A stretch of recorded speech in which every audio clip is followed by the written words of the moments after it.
Buenos días, mi nombre es Cintia Grassi, R2 de Cirugía Plástica del Hospital Puerta del Mar de Cádiz. Y hoy voy a hablaros de las controversias y los límites del protocolo de la biopsia selectiva del ganglio centinela.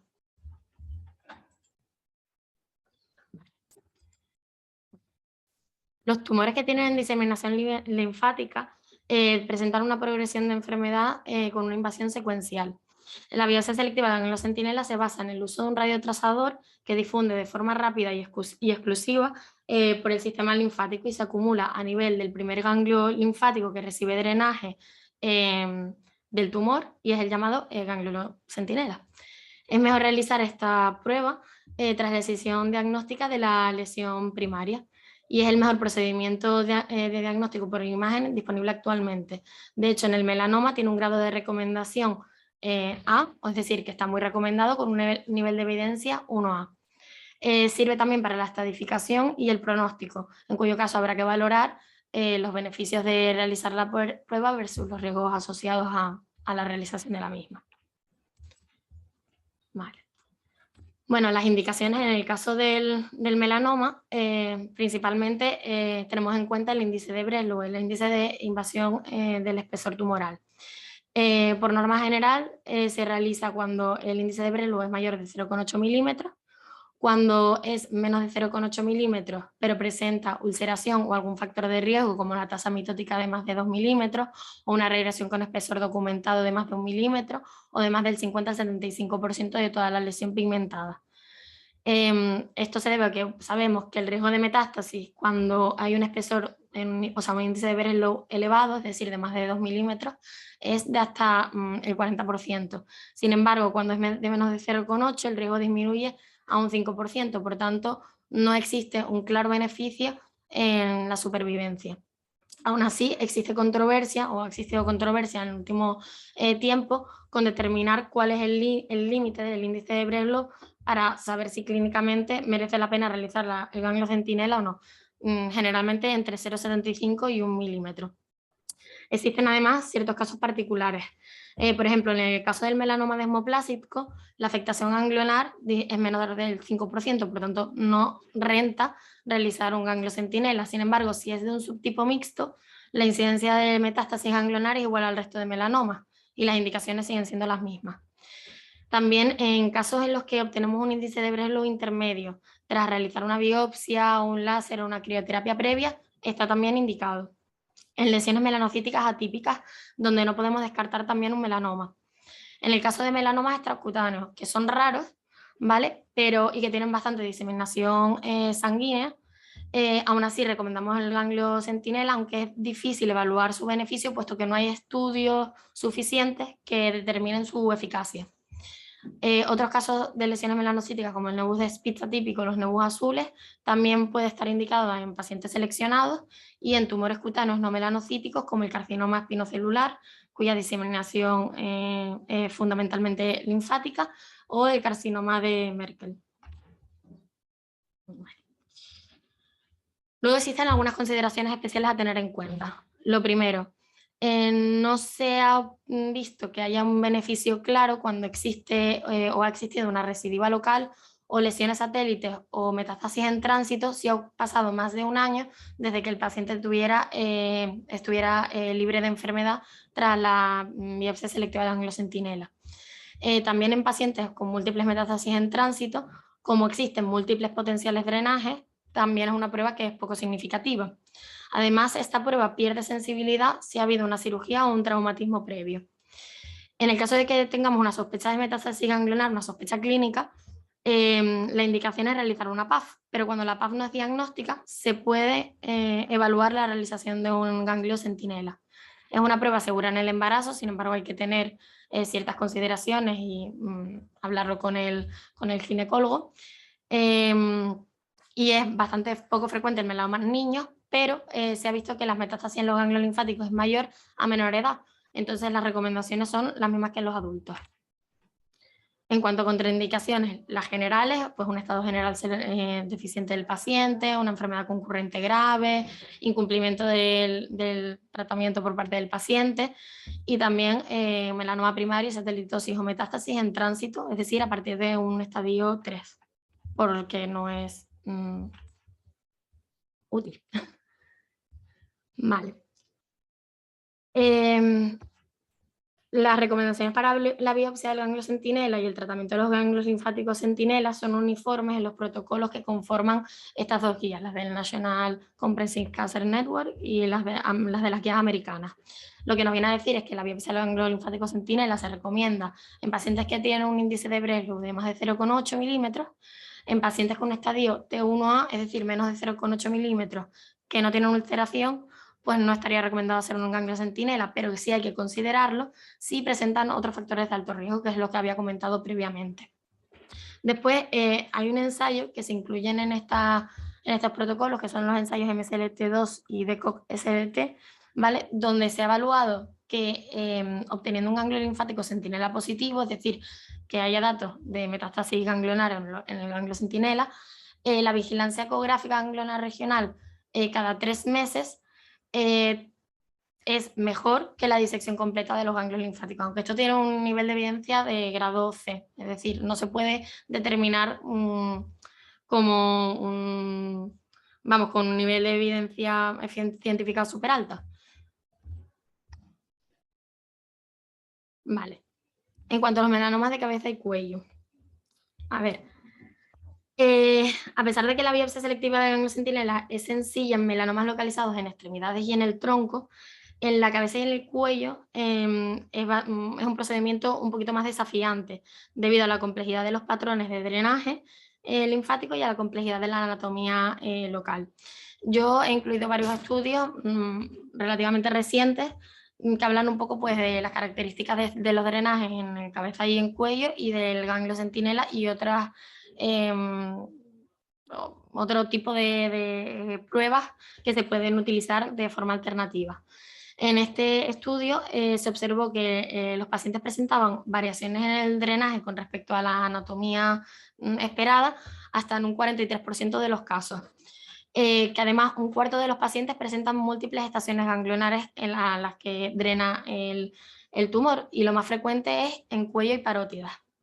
No se observó, sin embargo, mayor positividad en el ganglio centinela, ni tampoco mayor grado de residual o regional, ni afectación en la supervivencia. Sin embargo, sí que hubo más frecuencia de tasas de falsos negativos en ganglio centinela en cabeza y cuello, en estos casos donde eran falsos negativos, menor supervivencia libre de enfermedad y supervivencia general. Vale. En este segundo estudio se determinó la incidencia y las características de pacientes de melanoma con ganglio centinela negativo y se realizó una revisión de las opciones de manejo y recomendaciones quirúrgicas. Y se realizó un seguimiento durante 43 meses, donde se observó que la supervivencia global cuando no se veía ganglio centinela era menor que la supervivencia cuando sí que observábamos un ganglio centinela positivo. Sin embargo, no existía diferencia en la supervivencia específica por melanoma. Un 64% de los casos, a pesar de la linfocentellografía negativa, se observó mínimo un ganglio centinela intraquirúrgico. Los factores de riesgo para no observar ganglios centinelas en las linfocentellografías previas a la cirugía fueron la edad avanzada y la localización en cabeza y cuello. También se comparó el uso de colorantes junto con el ganglio, o sea, junto con la linfocentellografía usual, y se vio que solo utilizando azul colorante dio positivo el ganglio centinela un 82%, y sin embargo esta tasa aumentaba un 99% utilizando ambas pruebas. En 9 casos no se observó ganglio centinela intraoperatorio y sin embargo estos pacientes desarrollaron recurrencia a los 18,6 meses, o sea, sabiendo que eran 40 meses de seguimiento. Vale. Además, así como características de la prueba en sí, se vio que necesitábamos menos dosis de radiotrazador para encontrar el ganglio centinela con respecto a las dosis que se utilizaban en extremidades y tronco, ¿vale? Y como particularidad, saber que la actividad radiocoloide no tiene relación con el volumen de trazador, sino más bien con el tiempo de exposición al mismo, ¿vale? Y también se comparó uso del azul o del colorante azul vital con el verde endocianina, viendo que este último es igual o incluso mejor que el colorante a la hora de determinar ganglios centinelas. Vale. En cuanto al tumor de las células de Merkel. Bueno, en este estudio vimos que un tercio de los carcinomas de células de Merkel con clínica y radiología negativa para ganglio, sin embargo sí que presentaban enfermedad ganglionar microscópica. Por tanto, se recomendó, independientemente del tamaño tumoral, realizar una biopsia selectiva de ganglios centinela. ¿Por qué? Porque en tumores pequeños de hasta 0,5 centímetros hay un 14% de los pacientes que presentan este tipo de afectación ganglionar. Y este aumenta hasta un 36% cuando el tumor ya supera los 6 centímetros. El número de ganglios linfáticos afectos al diagnóstico supone un factor predictivo para la supervivencia. Y si no hay ganglios, la supervivencia llega hasta un 76% a los 5 años. Sin embargo, ya afectación de más de 6 ganglios es del 24%. Cuando la biopsia selectiva de ganglios centinela es positiva, existe la posibilidad, y no está consensuado, de realizar una linfadenectomía completa o radioterapia en aquellos pacientes que no son, que no se pueden realizar este tipo de cirugía por otros motivos. Si no se puede realizar biopsia selectiva de ganglios centinela, sí que está recomendado administrar radioterapia adyuvante del territorio ganglionar de manera profiláctica, precisamente por lo que comentaba anteriormente. Y bueno, aparte del ganglio centinela que conocemos con radiotrazador y demás, existen otros nuevos campos que debemos explorar. Bueno, en este primer estudio se realizó una comparación del verde indocianina con el colorante de azul vital. Lo que, para resumir un poco y que no se haga demasiado pesado, prácticamente lo que nos viene a decir este estudio es que el sistema de verde indocianina Spike Elite, ¿vale?, es igual de eficaz que el uso de la linfocentellografía con la sonda gamma y que existen mejores tasas de localización con el verde indocianina que con el azul de isosulfán. En este segundo estudio se comparó el uso para la localización de ganglios afectos en tumores en general de cabeza y cuello, ¿vale?, utilizando radiotrazador junto con verde indocianina. Y se vio que el verde indocianina proporciona un valor adicional en la eliminación de los tumores primarios y también de los tumores recurrentes de cabeza y cuello. El único punto negativo de este estudio es que de 28 pacientes que era la muestra, pues solo hubo 5 que eran carcinomas epidermoides, 2 de ellos además con afectación de invasión de parótida y 2 melanomas malignos. Por lo tanto, era una muestra bastante heterogénea como para hacer una valoración muy fija. Y en este último estudio se valoró el uso de la inyección del verde indocianina intravenoso versus el peritumoral.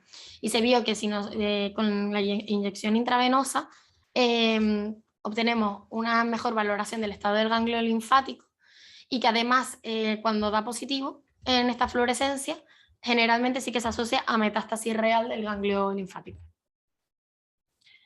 Como conclusiones, el ganglio centinela es un método seguro y útil para la estadificación, el pronóstico y la decisión terapéutica en tumores con afectación linfática. Cuando existen múltiples metástasis en tránsito, esta prueba disminuye bastante su rendimiento.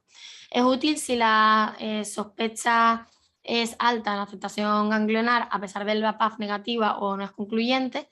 En el caso de tumores de cabeza y cuello, debido a la alta densidad de ganglios y a la proximidad generalmente al tumor primario, la linfocentellografía puede ser deficiente y por tanto hay que individualizar su uso en cada paciente. Y después que en cuanto al verde indocianina, sí que hemos visto por los diferentes estudios que permite una mejor localización preoperatoria, que permite una preservación anatómica, una disección más centrada y además corta, y un mayor rendimiento de los ganglios linfáticos en tumores específicos de cabeza y cuello. Además, el uso por vía intravenosa es útil para la resección del tumor primario y para la localización de los ganglios linfáticos metastásicos en el caso del carcinoma epidermoide celular, que era el último estudio que habíamos visto. Este es el protocolo que tenemos actualmente en cuanto al uso de ganglios centinela en el melanoma en nuestro hospital. Vemos que eso, con un Breslow de menos 0,8, sin ulceración, pero con factores de riesgo hay que hacerlo. También si es igual o mayor a 0,8 y si es menos de 0,8 pero ulcerado. Y además en estadios en donde no hay afectación ganglionar se recomienda el seguimiento, y en estadios donde hay una afectación ganglionar se puede hacer o linfadenectomía o radioterapia. O también la alternativa que habíamos hablado de seguimiento clínico junto con ecografía ganglionar. Y también incluimos el ganglio centinela en el protocolo de cáncer de Merkel. Hay que realizarlo cuando a nivel clínico o por pruebas de imagen vemos que no hay afectación ganglionar, y en caso de que sea positivo, valorar hacer una linfadenectomía. Si no se pudiera realizar, pues se valorarían otros tratamientos como la radioterapia. Bueno, muchas gracias por su atención.